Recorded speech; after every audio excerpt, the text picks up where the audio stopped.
আমেরিকার বুশ ইসলামের বিরোধী করেছিল। কেন বিরোধী করেছিল? আমেরিকার কন্যাগুলো তারা নিজেদের বাপেদের হাতে নিজেদের ইজ্জতকে বাঁচাতে পারছিল না। আমেরিকাতে প্রতি 1 মিনিটে একটা করে নারী ধর্ষিত হয়, একটা করে নারী খুন হয়। তারা পৃথিবীর বুকে নিজেদের ঘরে বড় উন্নত দুনিয়া বলতে পারে, টেকনোলজির দিকে অনেক এগিয়ে যেতে পারে, বড় বড় বোম তৈরি করে পৃথিবীর উপরে জুলুম চালাতে পারে, দুনিয়ার বুকে দাদাগিরি দিতে পারে, বিভিন্ন দেশকে বোম্বিং করে মেরে দিতে পারে, প্যালেস্তাইনের হাজার হাজার মায়ের কোলকে খালি করে দিতে পারে। কিন্তু আমেরিকা নিজের ঘরের বেটিদের ইজ্জত বাঁচাতে পারে না। ইজ্জত নিজের বাপের হাতে ধর্ষিত হয়ে যাচ্ছে, কন্যা পেটে সন্তান নিজের বাপের চলে আসছে।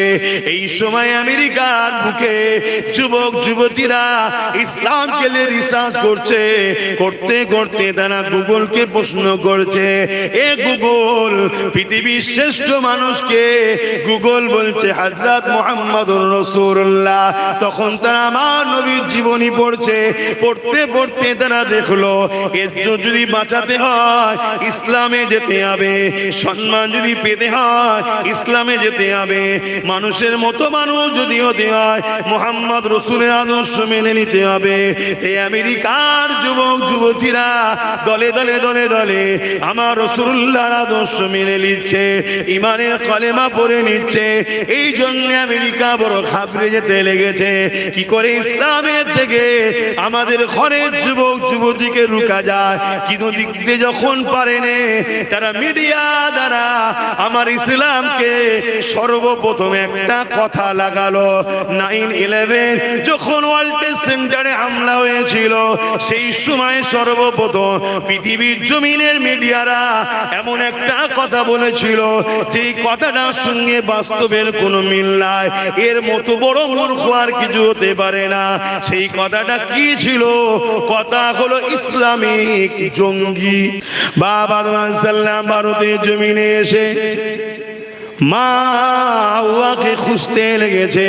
মা হাওয়া আমার নবী পাকের দেশ জাজিরাতুল আর ওই জেদ্দাতে এসে আব্বা জানকে খুঁজতে লেগেছে।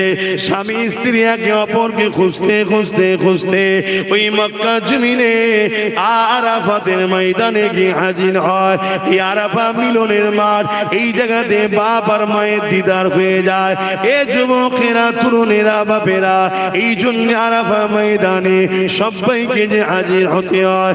এবং আরাফাতের ময়দানে জাবলে রহমত বলে একটা পাহাড় আছে, ওই পাহাড়েতে আব্বা জান আদম সাল্লাল্লাহু আল্লাহর কাছে কেঁদেছিলেন। ওই জন্য আমাকে আপনাকে ওই পাহাড়ে গিয়ে দোয়া চাইতে হয়।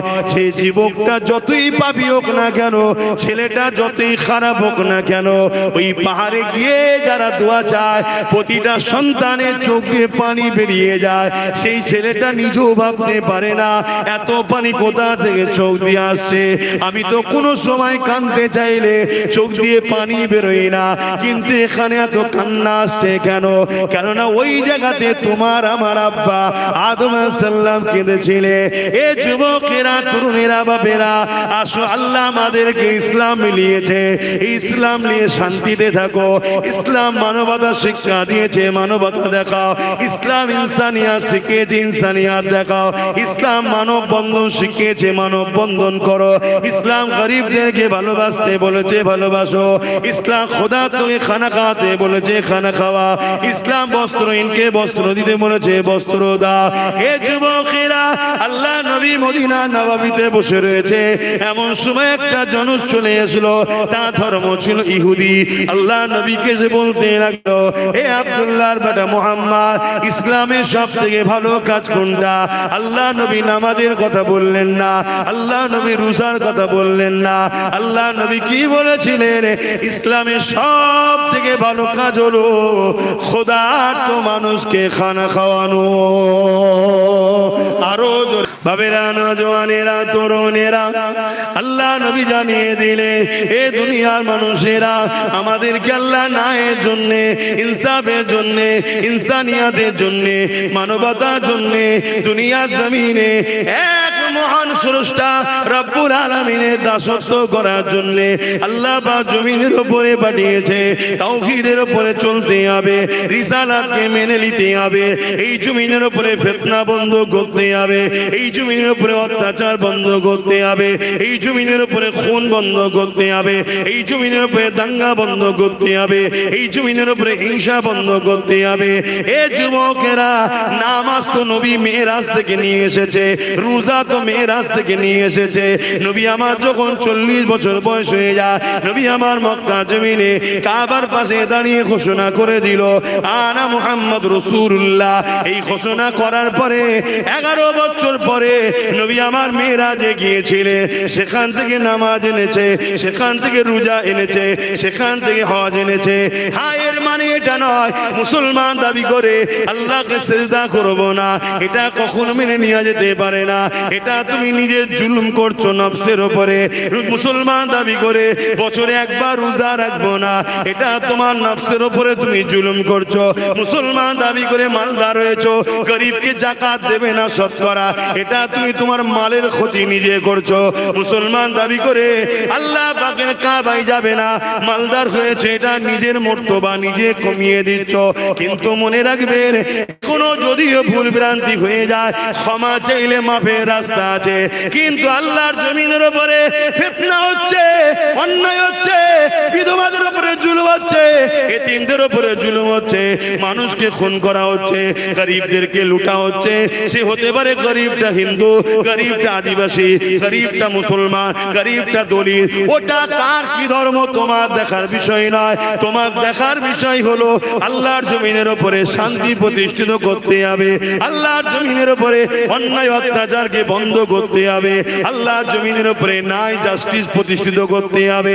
কারণ আমার নবী পাক এই 11টা বছর ধরে রোম থেকে শুরু করে, পারস্য থেকে শুরু করে, কিসরা কাইসার থেকে শুরু করে তাম পৃথিবীর জালিম রাজাদের বিরুদ্ধে আল্লাহ নবী চিঠি করেছিল, তোমরা নারীদের উপরে জুলুম বন্ধ করো, নারীগুলোকে জ্যান্ত পুঁতে দেওয়া বন্ধ করো, নারীগুলোকে ভোগ করা বন্ধ করো, নারীগুলোকে হত্যা করা বন্ধ করো, গরিবগুলোর কোমরে বেল দিয়ে বাজারে নিলামে তোলা হতো, এগুলোকে বন্ধ করো। এক কথা, ইনসানিয়াতের নামে তারা মানব রূপী পশু হয়ে গিয়েছিল, তারা পৃথিবীর বড় বড় খোদা সেজে বসে গিয়েছিল। এক এক দেশের রাজা এক একটা খোদা, তারা মানুষকে নিজেদের উপাসনা করাতো, মানুষের উপরে তারা জুলুম অত্যাচার করত, মানুষের বেটিগুলোকে ভোগ করত, তাদেরকে হত্যা করে দিত। বাজারে আলু পটলের মতো মানুষের বেটি কিনা বেচা হতো, ধনীরা খরিদ করে নিয়ে যেত, আর তাদেরকে শোষণ করে তাদের গর্ভে যদি পুত্র সন্তান হতো, ওই সন্তানকে নিয়ে নিয়ে কন্যাটাকে পুঁতে দিত, মেরে দিত। আর যদি কন্যা সন্তান হতো, ওই কন্যা সন্তান আর এই সন্তানের মা দুজনকেই জ্যান্ত পুঁতে দিত। এই ছিল পৃথিবীর অসভ্যতা, এই ছিল পৃথিবীর চরিত্র, এই ছিল পৃথিবীর নোংরামোনা। মহান স্রষ্টা মুহাম্মদ প্রফেট সাল্লাল্লাহু আলাইহি ওয়াসাল্লামকে পাঠালে, তিনি পৃথিবীর জমিনে এসে রাজাদের ঘরে চিঠি করলে, তোমরা এই জুলুম বন্ধ করো, তোমরা এই অত্যাচার বন্ধ করো। তাই আমি মুহাম্মদ গরিবদের পক্ষে, অসহায়দের পক্ষে, নারীদের পক্ষে, মানবতার পক্ষে আমি মুহাম্মদ তোমাদের বিরুদ্ধে লড়াই করব। কি কথা? ইসলামিক কেন যুব সমাজকে রুখতে পারছে না, বাড়ির কন্যাকে রুখতে পারছে না? হাতটাকে আমেরিকার প্রেসিডেন্ট যখন বুশ ছিল, সেই বুশ অঙ্গীকার করেছিল যে আমেরিকায় ইসলাম রাখবো না। শুনছেন তো নাকি? তাদেরই আপন জন্য এখন আমাদের মাথায় যারা বসে আছে, তারাও বলছে ইসলাম রাখবো না। শুনছেন তো? এখনো বললে অসুবিধা হচ্ছে নাকি আপনার? হলে আমাকে লিখবেন না। আমি বারবার বলছি, তোমার প্রেম যেমন তোমার কাছে, আমার প্রেমটাও আমার কাছে। তুমি আমার প্রেমে আগুন তুলবে না, আমি আগুন তো দূরের কথা, হাতি তোমাকে দেখাবো না, পিছনে হেতরা দেখে দেবো। আর তুমি যদি আমার প্রেমে আগুন তোলে একটা, আমি 10টা আগুন দেখাবো, দুটো হাত দিয়ে রুখবো। অসুবিধা আছে? হ্যাঁ, ভালোবাসায় আঘাত দিতে এসো না, সব মেনে নেবো। রুজি কেড়ে নিয়েছো 80 বছর ধরে, চলো। চাকরি কেড়ে নিয়েছো, চলো। শিক্ষা দিওনি, চলো। প্ল্যান মাফিক আমাদের যুবককে গুন্ডা বানিয়েছে, বোম বন্দুক ধরিয়েছে, লাঠিয়াল বাহিনী বানিয়েছে, চলো। সবটাতে মেনে নেওয়া যাবে, কিন্তু আমার দিনের উপরে আঘাত দিলে ওখানে মানা যাবে না। কেন? ওটা তো আমাদের আখেরাতে জান্নাতে যাবার রাস্তা। ওখানে যদি খামোশ থাকি, দুনিয়ায় তো সব লুটে নিলি, শান্তি পেলাম না, ওখানেও তো জাহান্নামে যেতে হবে। তাহলে চুপ থাকা যাবে? হ্যাঁ জোরে বলেন, চুপ থাকা যাবে? আর কেন তুমি ইসলামের বিরোধী করবে? ইসলাম মুক্তির নাম, মানবতার নাম, ইনসাফের নাম, কল্যাণের নাম। তাহলে কেন তুমি ইসলামের বিরোধী? আসুন আলোচনার দিকে যাচ্ছি। আমেরিকা জর্জ ডব্লিউ বুশ, তার কন্যা বুশ অঙ্গীকার করলো আমেরিকা ইসলাম রাখবো না। এমনকি বাইরের দেশ থেকে মুসলিমদের ভিসা পর্যন্ত বন্ধ করে দিয়েছিল। জানেন কি জানি না, এটা আলোচনা করি। ভিসা বন্ধ করে দিয়েছিল, কিন্তু মহান স্রষ্টার কুদরতের কাছে পৃথিবীর কোন নিজাম চলে? মহান স্রষ্টার পাওয়ারের কাছে পৃথিবীর কোন দাদা দিদির দাদাগিরি চলে? আরে ফেরাউন, নমরুদ, সাদ্দাত, আবু জেহেল, চিঙ্গিস খান, হালাকু খান, কত বড় বড় জালিম পৃথিবীতে এসেছে। সবাই টার্গেট নিয়েছিল ইসলামকে মিটাবো। একটাই কারণ, তারা ক্ষমতার জোরে মানুষের প্রভু হতে চেয়েছিল। ইসলাম বলেছে মানুষ কখনো মানুষের প্রভু হবে না, মানুষ কখনো মানুষের দাসদাসী হবে না। দাসত্ব শিকল ভেঙে দিয়ে মানুষকে ইসলাম আজাদ করার রাস্তা দেখিয়েছে। জোরে বলুন সুবহানাল্লাহ। আজ সেই ইসলামের উত্তরসূরি হিসাবে আমরাও যখন তিলোত্তমা বোনের উপরে আঘাত হয় আমরা আন্দোলন করি, আদিবাসী বোনের উপরে আঘাত হলে আন্দোলন করি, দলিতদের উপরে আঘাত হলে আন্দোলন করি, মতুয়াদের উপরে আঘাত হলে আন্দোলন করি। আমরা ধর্ম দেখি না, আমরা মানুষ দেখি। আমরা বর্ণ দেখি না, ভাষা দেখি না, আমরা ইনসাফ ইনসানিয়াত দেখি। মানুষের উপরে জুলুম হলে সেই মানুষের পাশে দাঁড়িয়ে জালিমের বিরুদ্ধে লড়াই করতে করতে, ওই লড়াই যদি যুদ্ধ করতে হয়, ওই যুদ্ধ থেকেও পিছপা হওয়া যাবে না। যুদ্ধ করে হলো অসহায়কে বাঁচাবার নাম হলো ইসলাম। জোরে বলুন সুবহানাল্লাহ। হাতটাকে বলতে আমায় রুকুনি, শুনে রেখে দাও। কোন যদি মুসলিম ঘরে জন্ম লিয়া কুলাঙ্গার অমুসলিম ঘরের বেটির উপরে, মায়ের উপরে, অমুসলিমের উপরে জুলুম করে, ইসলাম বলছে মুসলিম ঘরের কুলাঙ্গারের পাশে দাঁড়াওনি, ওই মজলুমের পাশে দাঁড়াও। দাঁড়িয়ে এই কুলাঙ্গার মুসলমানের বিরুদ্ধে লড়াইয়ের নাম হলো ইসলাম। এই কথা শুনছেন? ধর্মটাকে জানো, ধর্মটাকে জানো। এখন জাত জাত বিধাবে ভুল করলো বলছে আমার জাতের মাথা মুঠা। ধর্ম কখনো হিংসা শিখায়? জাত দেখছিস যে হিংসুক হবে, যে জালিম হবে, সে তো ধর্মের হলো কি করে? হতে পারে জন্ম নিয়েছিল আমার ঘরে, জন্ম নিলেই কি ইসলামের হয়ে যায়? এই জন্ম নিলেই মুসলমান হয়ে যায়? তাকে ইসলামকে অ্যাকসেপ্ট করতে হবে, ইসলামকে মানতে হবে, ইসলামকে মেনে নিতে হবে। তাহলে এই বিষয়ে যখন বলেছি একটা দলিল তো আপনাদের দিতে লাগে নাকি না? আবার কিছু শুকনো মুসলমান আছে তো তারা আবার কাটিং করে ছাড়াবে। আমার আজকে কাটিং করে ছড়াচ্ছে, আগে পিছু দেয়নি। এই যে আমি বললাম যে অমুসলিমের পাশে দাঁড়াও, মুসলিমের পাশে দাঁড়াওনি, দেখা যাবে এইটুকু কেটে ছেড়ে দিয়েছে। এই দেখো, এই দেখো আব্বাস সিদ্দিকী, দেখো মুসলমানদের দুশ্মন, এই দেখো বিজেপির সঙ্গে সেটিং আছে। শুনছেন তো নাকি? এজন্য বাপ কান নিয়ে চলে গেছে বলে ছুটলে হবে না, কানে হাত দিয়ে দেখতে হবে। এখন অ্যান্ড্রয়েড মোবাইল সবার হাতে, গুগলে সার্চ করো যে বিষয়টা বলেছে, ওই বিষয়ের আগে কি বলেছে, পরে কি বলেছে, পুরো ওয়াজটাকে শোনো। শুনে যদি মনে হয় আব্বাস সিদ্দিকী কোরআন সুন্নাহর বিরুদ্ধে বলেছে, তাহলে আব্বাসের বিরুদ্ধে প্রশ্ন তোলো, অবশ্যই জায়েজ। আর যদি মনে হয় যে না কোরআন সুন্নাহর পক্ষে বলেছে, তুমি আমার বিরুদ্ধে প্রশ্ন তুলে আমার কিচ্ছু করতে পারবে না, কেন সবকিছু আল্লাহর কুদরতি হাতে আছে। কিন্তু তুমি এটা জেনে রেখে দিও, একটা সত্যবাদীর বিরোধী করার জন্য নিজের ঠিকানা তুমি জাহান্নাম বানাচ্ছ, তোমার হোঁশটা করে নাও। তাহলে আমি কি বুঝাতে চাইছি? আল্লাহ নবীর কাছে দুজন আসলো, একটা মুসলমান আর একটা গায়ের ইসলাম, দুজনে এসেছে। বিষয় কি? একটা ঘোড়া। মুসলমান বলছে ঘোড়াটা আমার, অমুসলিম বলছে ঘোড়াটা আমার। আল্লাহ নবীর কাছে বিচার হচ্ছে।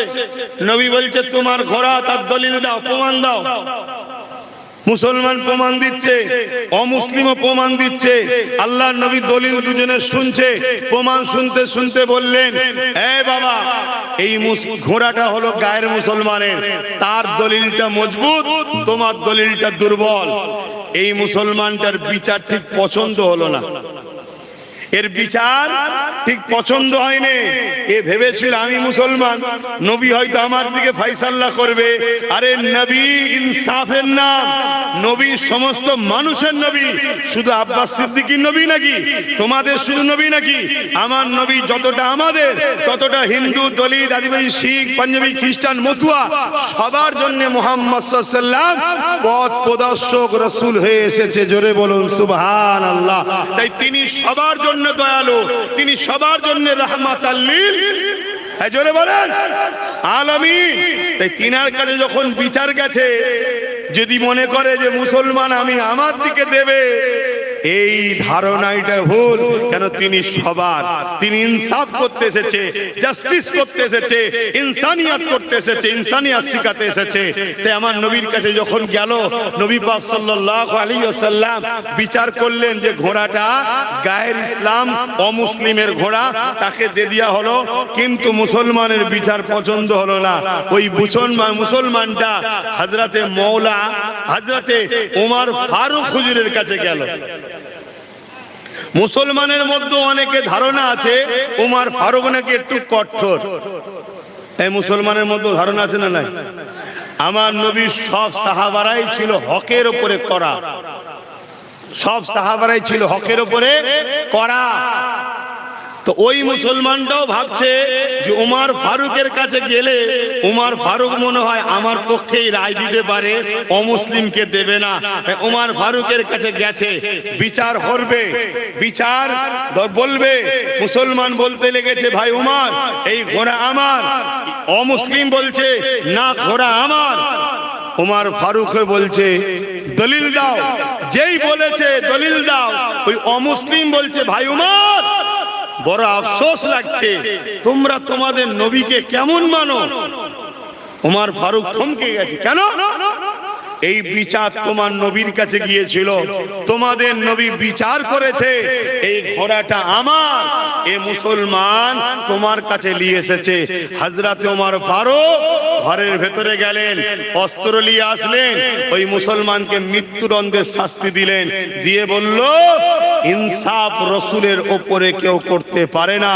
নবী যখন ঘোড়াটা অমুসলিমকে দিয়েছে, এটাই সত্য, তারই ঘোড়া। তুমি মুসলিম দাবি করে কেন নবীর বিচারের ফয়সালায় গেলে? তোমার জন্য ফিতনা ছড়াচ্ছ তুমি। এই ফিতনাবাজদের পৃথিবীতে বাঁচার অধিকার শাস্তি দিল। কথা বুঝে আসছে না? না? তাহলে আজকে আমি যে কথা বললাম, এক মুসলমান যদি অমুসলিমের উপরে জুলুম করে, তাহলে আপনি কার পক্ষে দাঁড়াবেন? মুসলমানের না অমুসলিমের? জোরে বলেন, অমুসলিমের। এর নাম হলো ইসলাম। যে আমার জাত ভাই রে মুসলিমের ঘর ভাঙছে জায়েজ, এটা ইসলাম বিরোধী কথা। শুনছেন?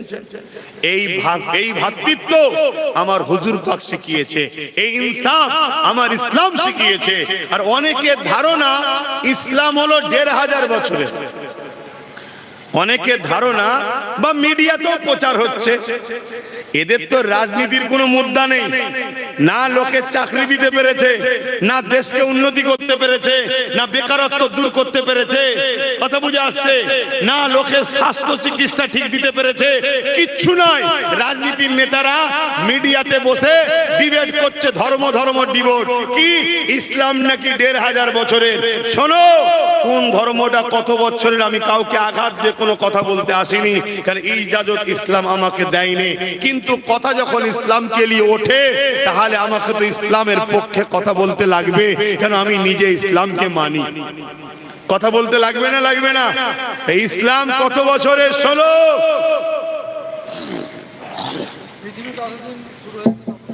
ইসলাম এই পৃথিবীতে সর্বপ্রথম একজন পুরুষ আর একজন নারী এসেছিল। মন দিয়ে শুনবে, তোমরাও জেনে রাখো, এই পৃথিবীতে একজন পুরুষ আর একজন নারী এসেছিল। পুরুষটার নাম কি? সবাইকে জিজ্ঞেস করছি। আদম আলাইহিস সালাম। ইহুদি খ্রিস্টানকে জিজ্ঞেস করো পুরুষটার নাম কি? ইহুদি খ্রিস্টানরা বলবে আদম, অ্যাডাম। কথা বুঝে আসছে? একটু শুধু ইংলিশ ভাষা তো একটু তারা টান দিয়ে বলবে আদম। তো যাই হোক, পৃথিবীর প্রথম নারীটার নাম কি? হাওয়া। এই প্রথম যিনি এসেছেন আদম, ইনি হলেন পৃথিবীর সমস্ত মানুষের প্রথম বাবা। মুসলমান হোক, হিন্দু হোক, আদিবাসী হোক, সাঁওতাল হোক, খ্রিস্টান হোক, শিখ হোক, পাঞ্জাবি হোক, মানুষ যত আছে পৃথিবীতে, আজকে 750 কোটি মানুষ কম বেশি পৃথিবীতে আছে, সবার প্রথম বাবা হলেন বাপ আদম, আর প্রথম মা হলেন মা হাওয়া। এই দিক দিয়ে আমরা হিন্দু, মুসলমান, শিখ, পাঞ্জাবি, আমরা সবাই কিন্তু এক বাপ মারি ছেলে।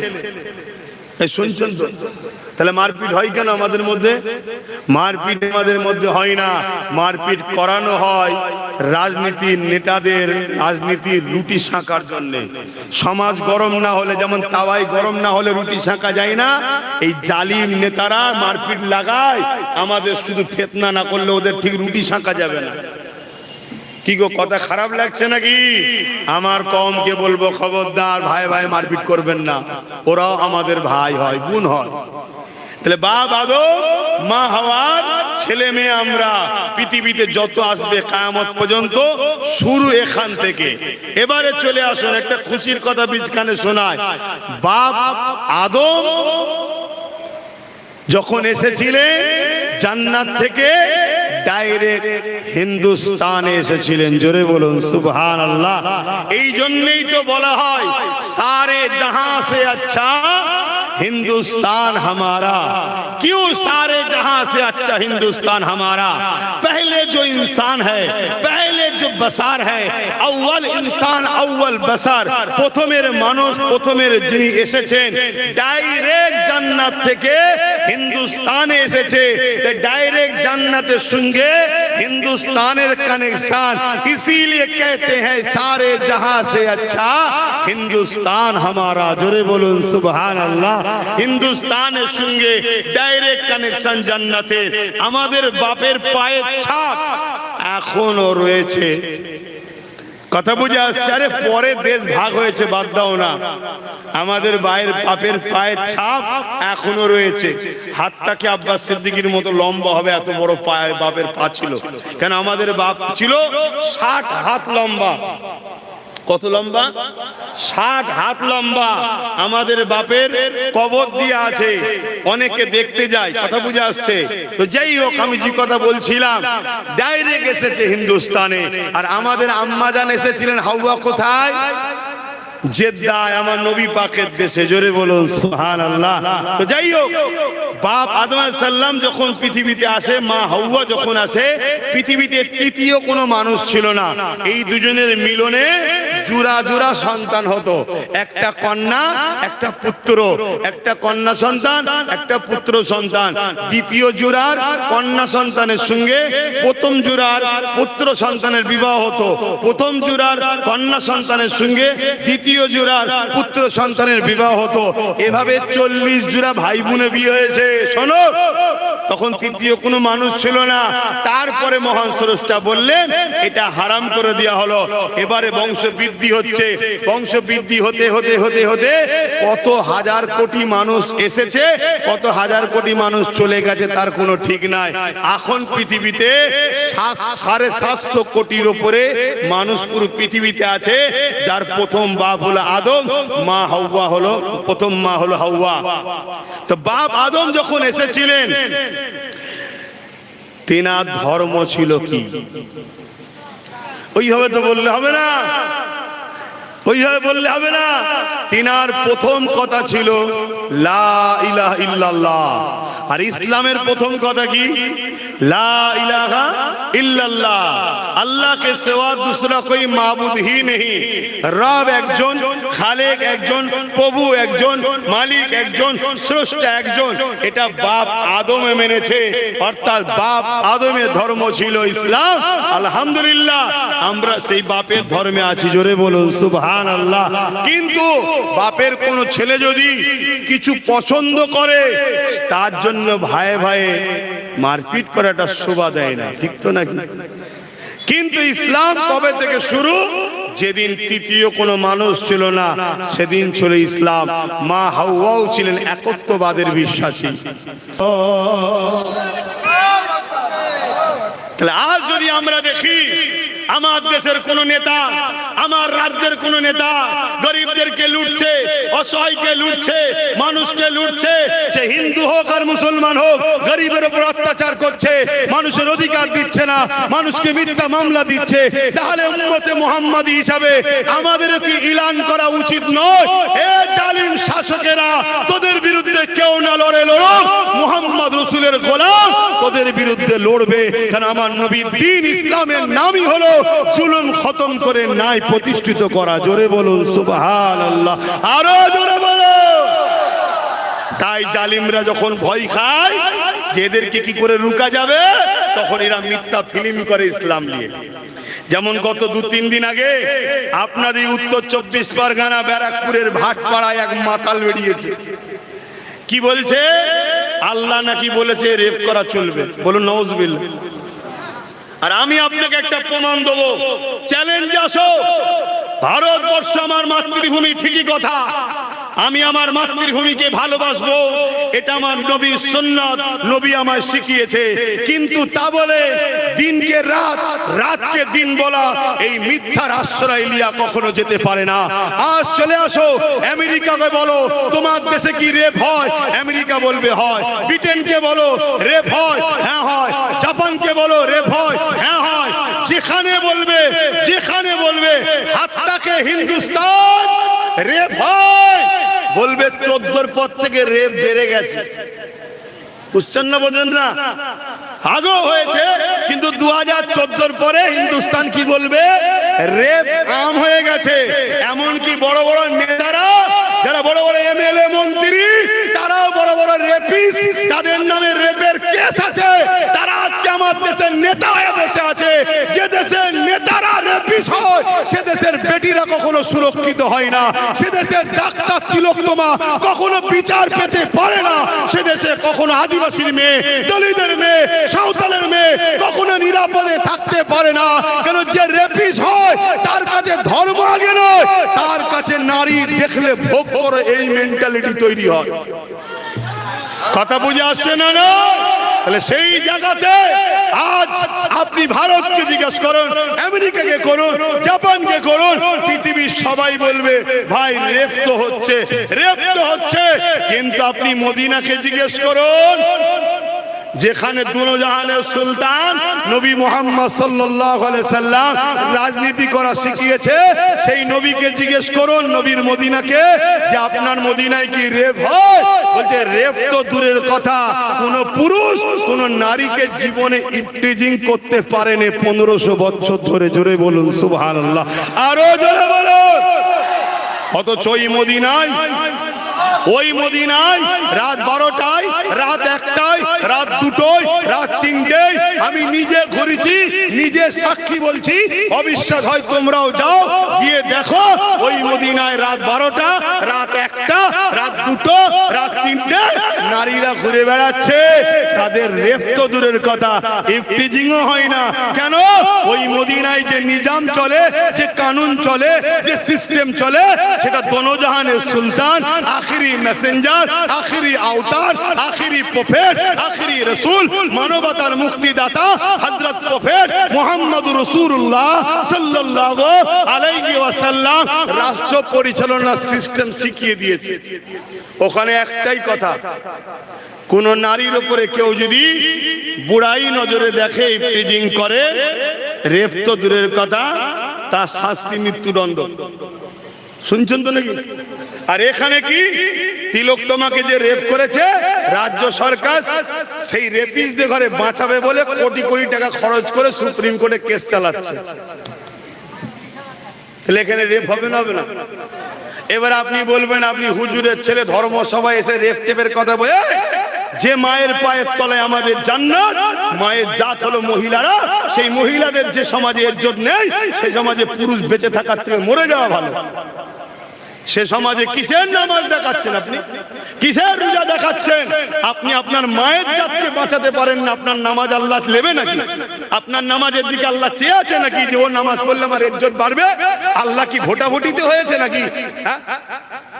এগুলো বোঝুন।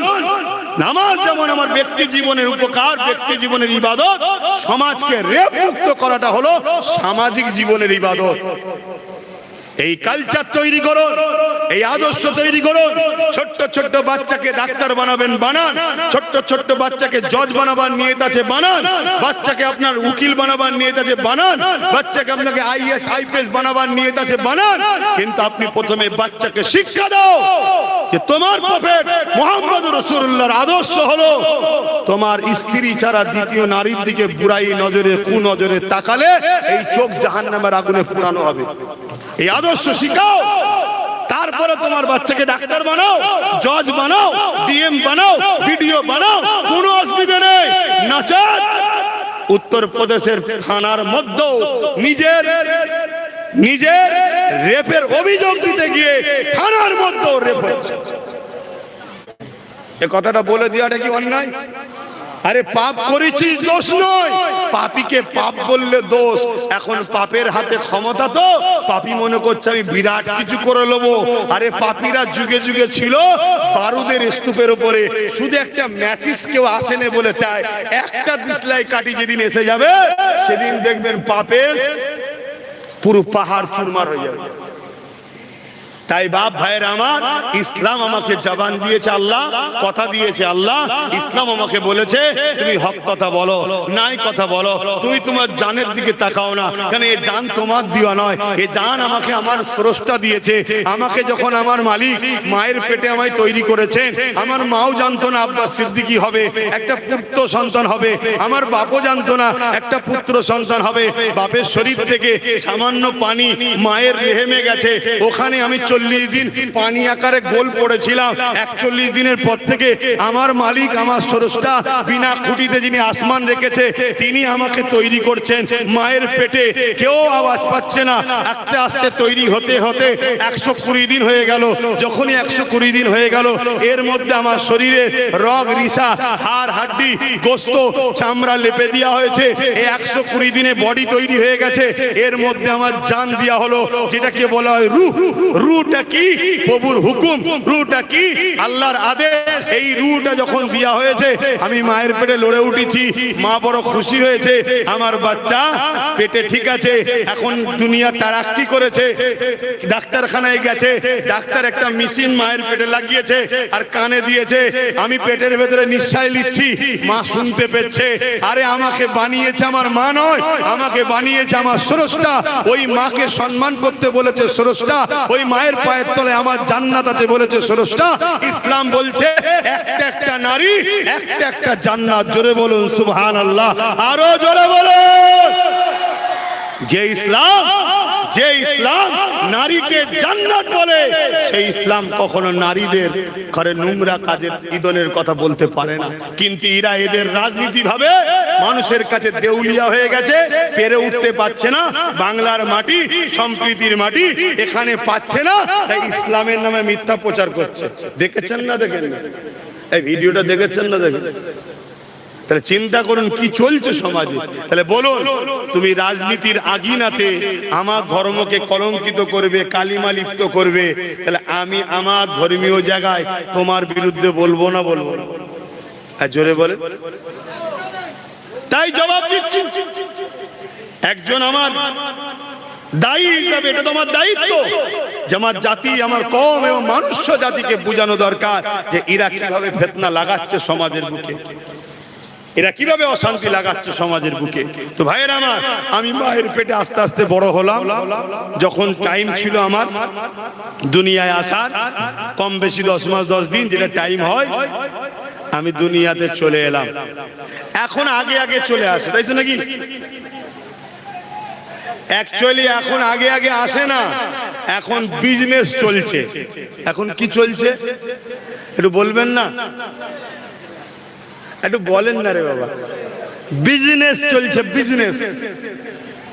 হ্যাঁ, বলছে নাকি নরমাল আর হচ্ছে না। কিন্তু যখন করোনা হয়েছিল সব হসপিটাল ডাক্তারখানা বন্ধ, 95% নরমাল হয়েছে। কি ব্যাপার? আবার করোনা চলে গেল, বলছে নরমাল নাকি আর হচ্ছে না। এসব ধান্দা, বিজনেস।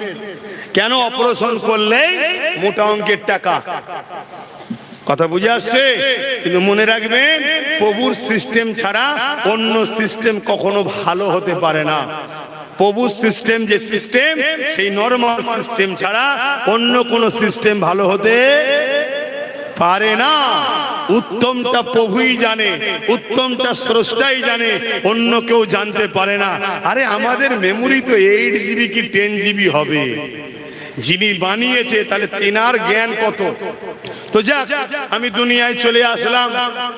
আমার কান রয়েছে, শ্রবণ শক্তি অতটা নাই। আমার মুখ রয়েছে, কথা বলার ক্ষমতা নাই। মুখের মধ্যে দাঁতও নাই। মহান স্রষ্টা আস্তে আস্তে আমাকে দাঁত দিলেন। আর দাঁতগুলো যখন বাড়ছিল, এত দ্রুত বাড়ে, যদি না রুখত প্রভু, দাঁত সব মাটিতে ঢুকে যেত। খেয়াল করে দেখুন। হ্যাঁ, তাই তো নাকি? আবার দুরকম দিয়েছে, এক ধরনের কোদাল টাইপের, আর এক ধরনের গাঁট টাইপের। কেন? সবজিও খাবে, মিটও খাবে, দুই ধরনের দিয়েছে। কথা বুঝে আসছে? আবার আমার কান, শ্রবণ শক্তি, আমার কথায় আস্তে আস্তে আস্তে আস্তে কথায় জবানে আওয়াজ বাহির হচ্ছে। কে তোমাকে এত সুন্দর করে বানালো? এই পা দিয়ে চলার ক্ষমতা ছিল না, আস্তে আস্তে তিনি তোমাকে চলার ক্ষমতা দিচ্ছে। তুমি বড় হচ্ছ, ছুটছো, লাফাচ্ছ, একদিন আবার তোমার ক্ষমতা আস্তে আস্তে আস্তে আস্তে তিনি অবজার্ভ করে নিচ্ছে, কেড়ে নিচ্ছে। একদিন তোমাকে ডেড হয়ে যাবে, দুনিয়াতেই বডি রয়ে যাবে। তোমার ভেতরে যে রব দিয়েছিল 120 দিনের মাথায় রূহ, ওটা বেরিয়ে চলে যাবে। কোন মানুষ, সে মুসলমান হোক আর অমুসলমান হোক, কেউ মরে শেষ হয়ে যায় না। এই বডিটা দুনিয়ায় রয়ে যায়। এই বডিটাকে কেউ কবর দেয়, কেউ পোড়ায়, কেউ বাক্সর মধ্যে সিন্দুক করে, কেউ বাঘের পেটে চলে যায়, কেউ শিয়ালের পেটে চলে যায়।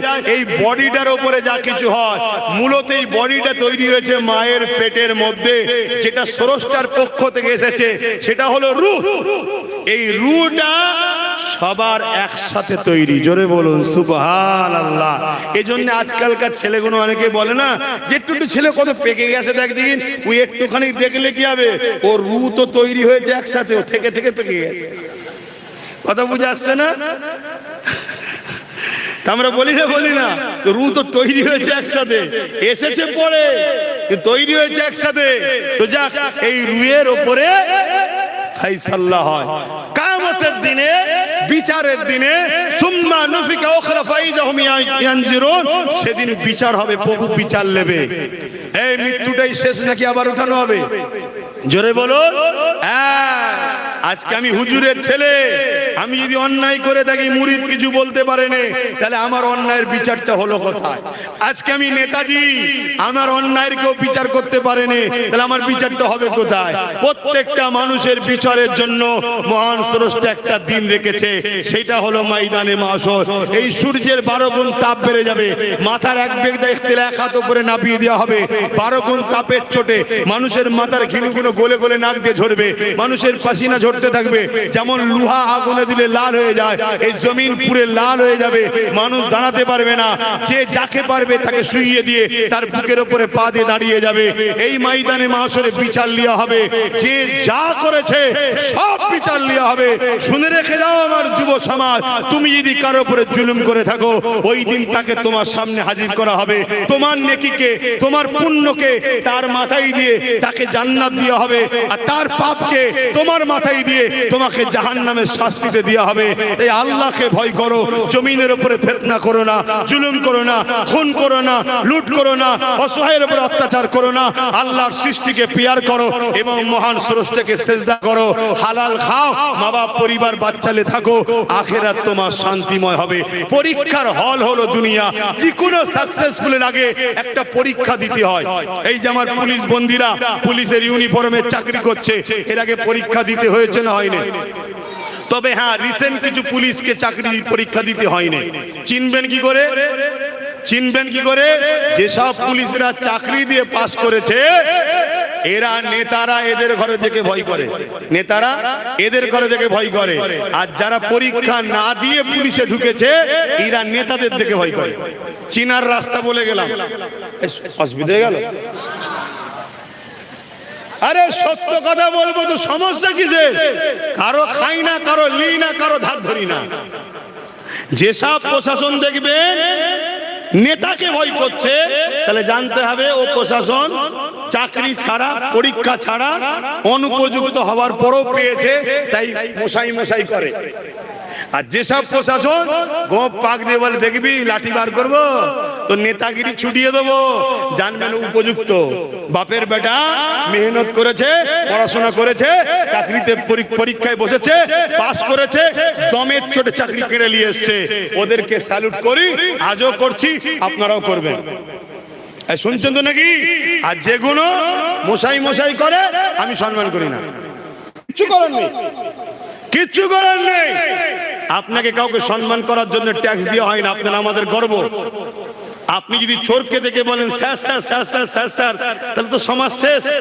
চোর তো আপনাকে দেখে কলা বাগান, মাঠ, খাত, বিল সব ছিঁড়ে পালাবে, ওরে সর্বনাশ এসছে। আপনাকে দেখে তো ভয় করা দরকার।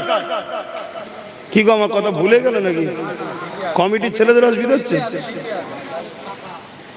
না? আমার কাছে স্পষ্ট কথা, আমার যদি ভুল মনে হয় পরের বারে আনবেন, মিটে যাবে, মিটে যাবে। আর যদি বলো যে না ঝগড়া করব, আমিও কমতি নয়। কথা মাথায় ঢুকছে তো নাকি? ভালোর সাথে ভালো, খারাপের সাথে খারাপ, এটাই হলো প্রকৃত মানুষের কাজ। কথা বুঝে আসছে? কেন খারাপের উপরে দয়া করা ভালোকে জুলুম করা সমান। জালিমের উপরে দয়া করা অসহায় মুসলিমের উপরে জুলুম করা সমান। তাই আমি বলে যাচ্ছি, তো ভাইরা আমার, এখানে তো নামাজ পড়তে হবে গো।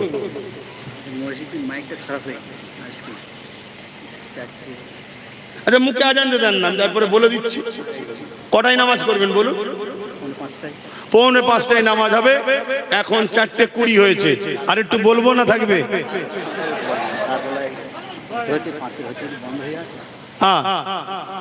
আচ্ছা, তো ভাইরা আমার, তাহলে আমরা শ্রেষ্ঠ মখলুক, তাই তো নাকি?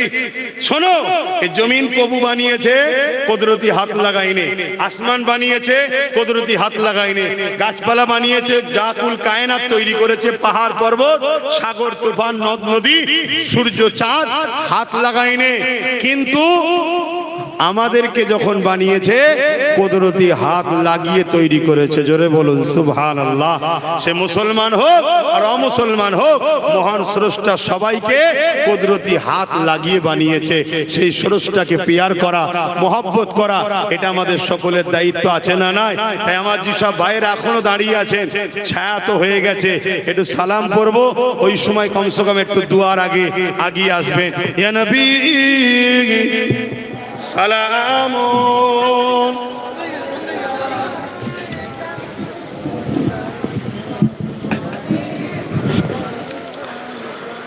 যারা রাস্তায় আছেন নেমে আসেন। আর যদি আলোচনায় মনে দুঃখ পেয়ে থাকেন বা কষ্ট পান, তাহলে আপনার কাতারে আপনি যান, আমার কাতারে আমি। ওটা লাগবেন। ভালোবাসা কথা শোনার নাম, তাই তো নাকি? হ্যাঁ, কথা যদি শোনেন তবেই তো ভালোবাসা। আমি একটা ছোট্ট কথা বলে দিই, এদিকে তো আসা যাওয়া অনেক দূর বলে আসা যাওয়া খুব কম হয়। তো সেই জায়গায় আমি একটা ছোট্ট কথা বলছি। আগামী দিন আমার একটা টার্গেট আছে, কলিকাতায় আমি একটা ব্রিগেডে ডাক দেবো ভাবছি। বিষয় মানুষের জন্যই, ইনসাফের জন্যেই, পাশাপাশি আমাদের যে ওয়াকাফ আছে এই ওয়াকাফের জন্যে আপনারা খবর পেলে গাঁটের পয়সা খরচ করে একটু যাওয়া যাবে? একটু আল্লাহকে সাক্ষী রেখে বলুন, হাত তুলে যাওয়া যাবে? আমি জোর করছি না, যারা যাবেন খুশি মনে হাত তুলে বলুন যাওয়া যাবে। আচ্ছা ঠিক আছে। তো ভাইয়ের আমার, কেন আমি জোর করব না, আর কাউকে গাড়ি ভাড়া দিয়ে ভর্তি করার লক্ষ্য আমার নেই। কেন এখন সব অন্য সিস্টেম, 200 টাকার রোজে লোকলি যাবে, আর মাথা মুটা আমরা 200 টাকার রোজে চলেও যাই। একবারও ভাবিনি যে আমারই টাকা 2 লাখ আছে, তা থেকে 200 দিচ্ছে, বাকিটা সব ছেড়ে নিচ্ছে। আমাদের হুঁশও নাই।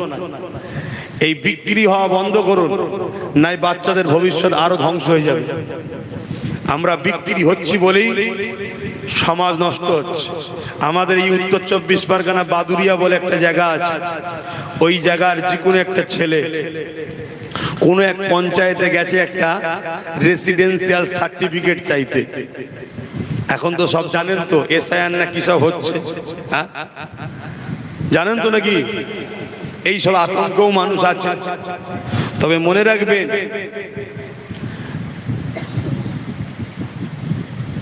যদি শাসক আপনাদের উপর জুলুম করে, তাহলে মানুষের উচিত হবে সংগঠিত হয়ে শাসকের বিরুদ্ধে লড়াই করা। দেশে রাইট আপনাকে দিয়েছে, 2 জন বাদ চলে যাচ্ছে, 5 জন খুশি হচ্ছেন। মনে রাখবেন কালকে আপনার পালা আসছে। একদিনে সবাইকে তাড়াবেন এরা একদিনে সবাইকে রুখবে না। তবে যতগুলো জায়গায় এসআর হয়েছে, বেশিরভাগ জায়গায় আমার অমুসলিম ভাইদের ঘরে টার্গেট বেশি করা হয়েছে। কিন্তু মুখে বলছে কি, মুসলমানদের তাড়াবো, যাতে অমুসলিম ভাইরা তাদেরকে আপন করে নেয়।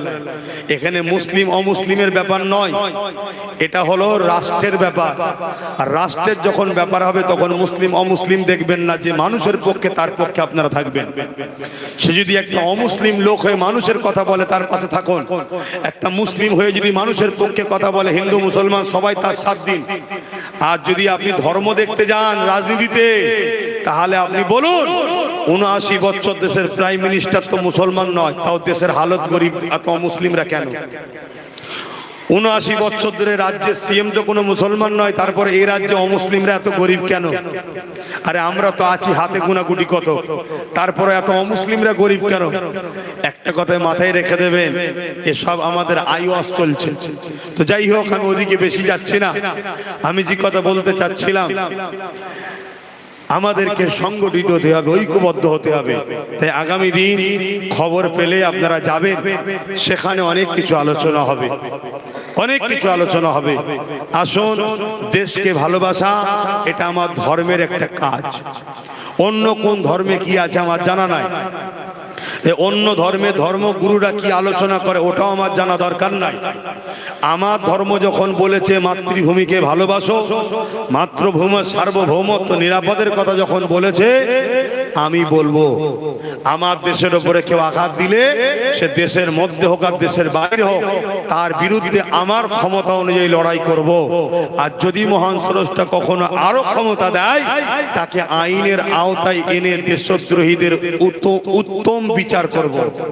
বলুন ইনশাআল্লাহ, ইনশাআল্লাহ। তাহলে এই কথা শুনে যেন আপনি ভাববেন না হুজুর তাহলে আপনি কি কোনো জায়গায় দাঁড়াচ্ছেন নাকি। না, যাকে দাঁড় করিয়েছি সেটা আমারই ছোট, তাকে আমি ওই রাস্তায় শিখাই। কথা বুঝছেন তো নাকি, যে মানুষকে ভালোবাসবে, দেশকে ভালোবাসবে। তুমি কোনো ধর্মগুরু নয়, তোমার কাছে মুসলমান আগে অমুসলিম আগে নয়, এমনটা নয়। তুমি নেতা, তোমার কাছে তোমার প্রজা সবাই, কে মুসলিম কে হিন্দু নয়, প্রজা। তুমি সবাইকে সমান নজরে দেখবে। তোমাকে জনগণ এই জন্য পাঠিয়েছে, তুমি সবার জন্য সেবক, তুমি সবাইকে সমানভাবে দেখবে। যদি না দেখো, তাহলে তুমি পাপী হবে, গুনাহগার হবে। এই আদর্শ হযরত নবী মুহাম্মদ রাসূলুল্লাহ সাল্লাল্লাহু আলাইহি ওয়াসাল্লাম শিখিয়েছেন। এই দাঁড়িয়ে দাঁড়িয়ে একটা কথা বলেলি, আমার নবী পাক সাল্লাল্লাহু আলাইহি ওয়াসাল্লাম যখন মদিনায় গেলেন, তখন মদিনা শরীফের নাম ছিল ইয়াসরিব। গিয়ে দেখছে এক গোষ্ঠী এক জাত আরেক জাতকে মারছে, খুনোখুনি করছে, কাটাকাটি করছে, হিংসা ফাসাদ ভর্তি। মানুষ টয়লেটে যাচ্ছে অস্ত্র সাথে নিয়ে, মানে এত ভয় যে কেউ না বাথরুমের মধ্যে সে মেরে দেয়। এরকম একটা মহল ছিল ইয়াসরিবের। আমার নবী যাওয়ার পরে নবী মদিনা শরীফ নাম হয়েছে। আমার নবী পাক তাদেরকে যে বুঝালেন যে তোমরা নিজেরা নিজেরাই যদি মারপিট করো তাহলে পৃথিবীতে তোমরা তারাক্কি করবে কিভাবে?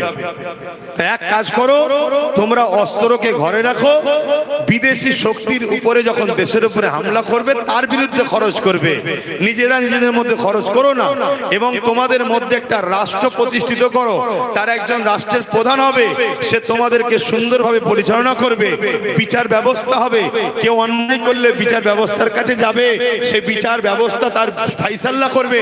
এই যে বর্ডারে সিকিউরিটি ফোর্স বিএসএফ, আরে এ তো আমার রাসূল শিখিয়েছে, তার আগে ছিল কোথায়?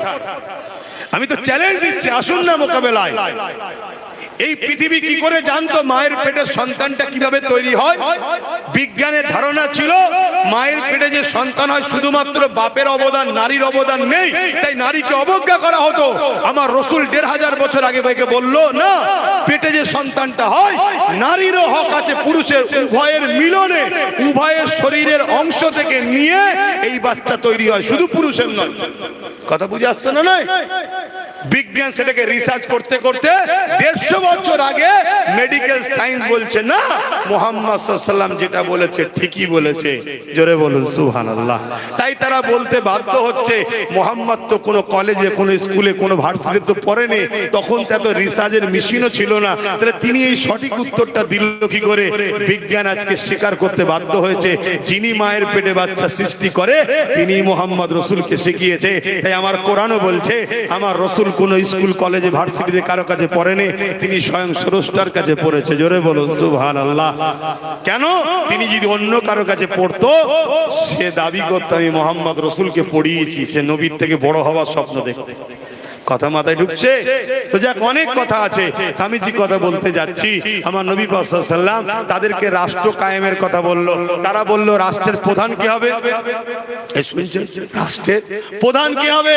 আল্লাহ নবী বললো তোমরা সমস্ত গোত্রের সর্দাররা, প্রথম সমস্ত ধর্মের সর্দাররা এক জায়গায় বসো, বসে তোমাদের মধ্যে থেকে একটা সিলেক্টেড করো, একে অপরের মধ্যে সৎ, চরিত্রবান, ভদ্র, নম্র লোক, তোমাদের মধ্যে তুলনামূলক ভালো কে আছে তাকে সামনে নিয়ে এসে নিজেদের মধ্যে ঠিক করো। সেই সময় সমস্ত গোত্র থেকে একটাই আওয়াজ উঠেছিল, কি জানেন? একটাই আওয়াজ, যদি আপনি আমার রাষ্ট্রের প্রধান হন তাহলে রাষ্ট্র হবে, নচেত আমরা এই রাষ্ট্র অন্য প্রধান কাউকে মানি না। যদি বলুন সুবহানাল্লাহ। সেখানে আগুন পূজারি আছে, মূর্তি পূজারি আছে, ইহুদিরা ছিল 70% মদিনায় তখন, তারাও বলছে মুহাম্মদ আপনি যদি প্রধান হন আমাদের রাষ্ট্রের তবে মানবো, নাই মানবো না। আমার নবী তাদের কথাতে বললো ঠিক আছে, তোমরা যেন আমায় বলছো, আমি শান্তি চাই। রাষ্ট্র প্রধান হলে 10 বছর ধরে কিভাবে রাজনীতি করতে হয়, কিভাবে দেশ চালাতে হয়, কিভাবে নিরাপত্তায় রাখতে হয় সব শিখালেন এবং শিক্ষা দিলেন। কারো ধর্ম, ধর্মের আবেগ, ধর্ম স্থানের উপরে আঘাত চলবে না। শুনছেন তো নাকি? এবারে একটা প্রশ্ন হতে পারে, তাহলে মদিনায় এখন অন্য ধর্ম নেই কেন? প্রশ্ন হতে পারে। একটাই কারণ, সে প্রশ্নের উত্তর শুনুন। আমার নবীর আখলাক, আমার নবীর ব্যবহার, আমার নবীর আদর্শ, আমার নবীর চরিত্র, এই 10 বছর ধরে জাস্টিস দেখতে দেখতে, নবীর সোহবতে বসতে বসতে মানুষ তাদের আসমানি কিতাব দ্বারা মিলিয়ে মিলিয়ে মিলিয়ে মিলিয়ে দেখে নিয়েছে যে সর্বশেষ যিনি আনেওয়ালা থা এটা হলো সেই মুহাম্মদ রাসূল। তাই সবাই আমার নবীর দ্বীনের খাদেম হয়ে গেছে। জোরে বলুন সুবহানাল্লাহ। কাউকে জুলুম করে নয়, যদি জুলুম করতে এক মুহাম্মদ সাল্লাল্লাহু আলাইহি ওয়াসাল্লাম পুরো পৃথিবীর সঙ্গে কি করে লড়াই করতে পারে? কিন্তু আজকে এই সমাজে মিথ্যা ইতিহাস শুনিয়ে আমাদের মধ্যে ভাইচারা নষ্ট করছে, ফিতনা নষ্ট করছে, যাতে করে না মিশে যায়। আর মিশে গেলে মানব রূপী পশুগুলো যে মানুষের খোদা সাজতে চাইছে, এদের খোদাইয়ের ভাঁড় ভেঙে যাবে। শুনছেন তো নাকি? হ্যাঁ, আমরা যত বড় পাপী হই, যত বড়ই গুনাহগার হই, এই মুসলিম সমাজের খেতে যদি নাও পায়, সে যদি হালকা বয়সে শরাব খেয়েও আসে, তাকে যদি বলা হয় আমাকে খোদা বলে মান, সেজদা করবে?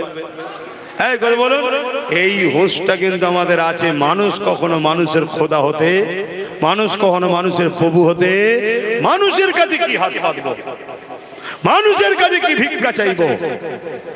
কথা শুনছেন না শোনেননি? দেনেওয়ালা মালিক, যিনি মুখ দিয়েছে তিনি খাওয়াবে। হ্যাঁ আমি তোমার কাজ করব, বিনিময় দাও। আমি পরিশ্রম করব, বিনিময় দাও। আমি তোমার হয়ে কাজ করে দেবো, তার বিনিময় দাও। দিয়ে যেন বলুনি আমি দিয়েছি, আমি করে দিয়েছি। এমন সব বলছে না, আমরা দিই, আমরা করি, আমাদের রাস্তা, আমাদের গাড়ি, আমাদের বাড়ি। আমাদের কিরা? তুই প্রভু নাকি? আমরা ট্যাক্স দিই, সেই ট্যাক্স যেখানে জমে সেই জায়গার দায়িত্ব একজন সংসারের কর্তা তো কাউকে বানাতে হবে। তোকে বানিয়েছি, তুই ওখান থেকে সবাইকে ভাগ করিস। ভাগ করিস যদি 1 টাকা, ঝাড়িস 99 টাকা। তুই তো চোর। তুই আবার বড় বড় কথা বলিস। আর আমরা মূর্খ সমাজ, বিশেষ করে মুসলমান, যারা জানেই না যে আমার যখন কেউ বলবে তার কথার প্রতিবাদ করা দরকার, আমরা প্রতিবাদ করি না। চুপ চুপ চুপ, যেটুকু পাচ্ছি যা ওইটুকুতেই খুশি। আর কি বলবো, যাক সময় চলে যাচ্ছে। আল্লাহ নবী খুশি হয়, জোরে বলুন সুবহানাল্লাহ। দ্বিতীয় নম্বর, ওই 3 জন যারা ঋণ দিয়েছিল তারাও বলতে লেগেছে, কাজী সাহেব আমরা আমাদের ভাইকে মাফ করে দিলাম, এবং ভাইয়ের যদি আরো প্রয়োজন থাকে দিতে রাজি আছি। কাজী জিজ্ঞেস করছে, এই কথাটা তো সেদিন বললে হতো। তারা 3 জনও বলছে, সেদিন তো এই নিয়ামত পাইনি যেটা গত রাত্রিরে পেয়েছি। কি? আমরাও রাসূলুল্লাহকে খাবে দেখেছি। নবী বলছে, তোমার ভাই তো তারা, আমার উম্মত তো তারা। তারা না হয় ঋণ করে দিতে পারছে না, অভাবী গরিব, ইচ্ছা তো করে দেয়নি এমনটা নয়। তোমার ভাইকে তুমি মাফ করে দিলে তুমি তো গরিব হতে না, তোমাকে তো আল্লাহ অনেক দিয়েছে। তাই আমরা এই ঋণকে মাফ করে দিলাম। জোরে বলুন সুবহানাল্লাহ। আমার বুঝাবার উদ্দেশ্য এটাই যে দরুদের ফজিলত কত, দুনিয়াতেও কল্যাণ, নবীর দিদারে আখিরাতেও জান্নাত। জোরে বলুন সুবহানাল্লাহ। এই এতগুলো মানুষ এই রোদের মধ্যে কষ্ট করে যখন বসেছেন, একবার দরুদটা মহাব্বতে পড়া যায় না? কি বলেন না গো, পড়া যাবে না? আজ বড় দুঃখ, আমাদের লেবাসটাও চলে গেছে, আমাদের ইউনিফর্মটাও শেষ, আমাদের সব শেষ। কমসে কম হুজুরের সঙ্গে মহব্বতটা তো রাখুন। এই মহব্বত একদিন আপনাকে নামাজি বানাবে, এই মহব্বত একদিন আপনাকে হাজি বানাবে, এই মহব্বত একদিন আপনাকে ইউনিফর্মে আনবে, এই মহব্বত একদিন আপনাকে কলেমা পড়তে পড়তে মৃত্যু নসিব করবে। মনে রাখবেন, পৃথিবীতে কোনো জিনিস আপনার ফায়দা যদি নাও হয়, নবীর প্রেম আপনাকে নাজাত দেবেই। জোরে বলুন সুবহানাল্লাহ। ওই প্রেম আপনাকে নাজাতের ওসিলা বানাবে। তাই আসুন, কেউ জবান কুঞ্জুসি করবেন না। আরে এখন ভোট আসতে অনেক বাকি আছে, গলা এখন বাঁচাবার ব্যাপার নেই। তার আগে আবার গড়গড়া টড়গড়া করে ঠিক করলেবেন খনি। এখন একটু মহব্বত দরুদ পড়েন। আল্লাহুম্মা সাল্লি আলা। বসবেন, যারা এসছেন বসবেন, আর যারা দূরে আছে আমার কিছু বলার নেই।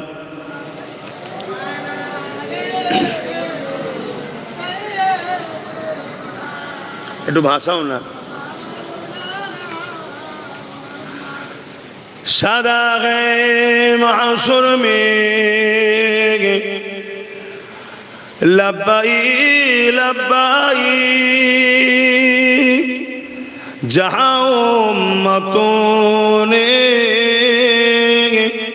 पुकारा मुहम्मद, हमें जानो दिल से प्यारा मुहम्मद,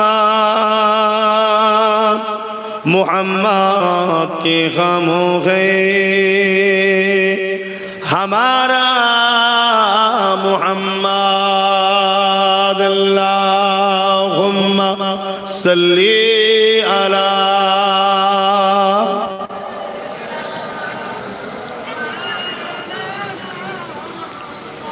वला आले।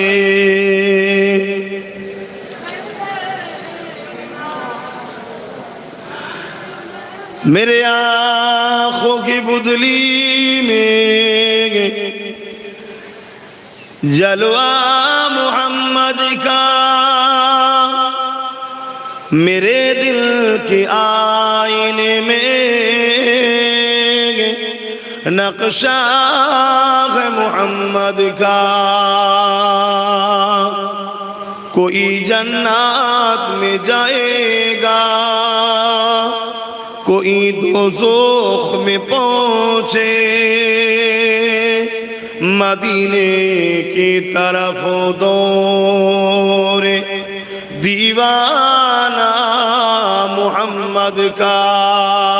अल्लाहुम्मा सल्ली अला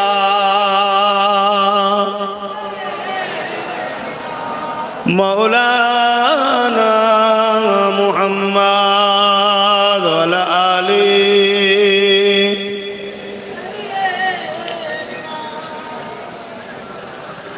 कलमे ला इलाहा इल्लल्लाह, ला इलाहा इल्लल्लाह, ला इलाहा, जवान खुले ला इलाहा इल्लल्लाह, ला इलाहा,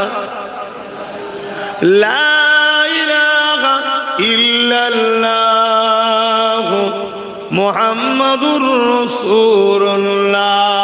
हस्बी रब्बी जल्लल्लाह, मा फी क़ल्बी खैरुल्लाह, नूर मुहम्मद सल्लल्लाह, हक़ ला इलाहा इल्लल्लाह, ला इलाहा, ला इलाहा इल्लल्लाह। या नबी सलाम या रसूल या हबीब सलाम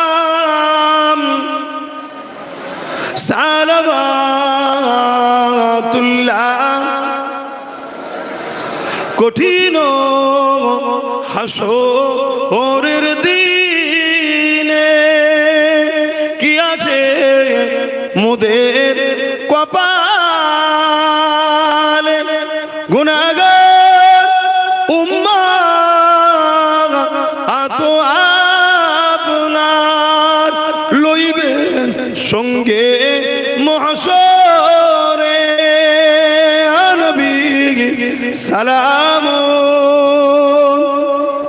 ইয়া রাসূল ইয়া হাবিব সালাম সালাওয়াতুল্লাহ। ও আরেকটা কথা